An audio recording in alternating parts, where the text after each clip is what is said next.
তে লাস্টে কি করলো, ক্যামেরাম্যান গুলারে অপমান করলো। কি অপমান? এমন অপমান না, ডাইরেক্ট ঠেডি দিছে যে আপনারা যদি উল্টা পাল্টা কিছু ছাড়েন ক্যামেরা থাকতো না, ক্যামেরার আব্বু বলে থাকতো না।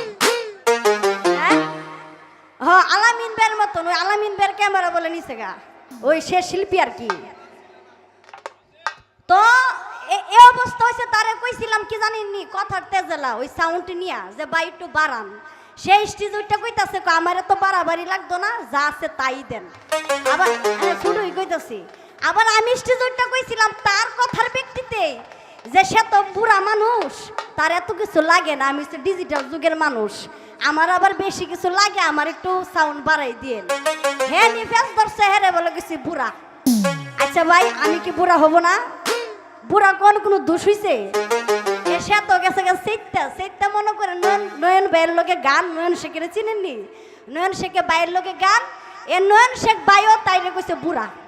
এটা কি আমার দোষ কোন ভাই? ওরে কইছে বুড়া, এটা কি আমি শিখাই দিছি ওরে? কই অনের লেগিয়া ওখানে তো সেইটা আমার নামে শুরু করছে বদনাম।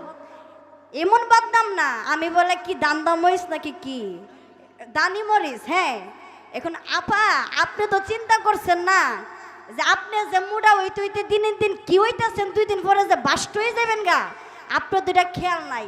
আল্লাহ পাক বলেছে, শুনো, আল্লাহ পাক বলেছে আমার সৃষ্টি যত কিছু আছে সবাইকে তুমি সুন্দর বলো। আমি সুন্দর বিদায় আমার সৃষ্টিও আমি সুন্দর করেছি।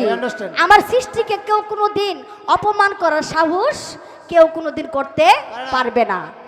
আসলে কি বাবাজি, কিছু কিছু শিল্পীরা সম্মান করার দূরের কথা, তারা অসম্মান করলো আমার পাপ হইব। তা আপনি যে বললেন যে আপনার ভিতরে মই মশলা আসেনি, একটু দেখতে চাই, মোবাইলটা দেন।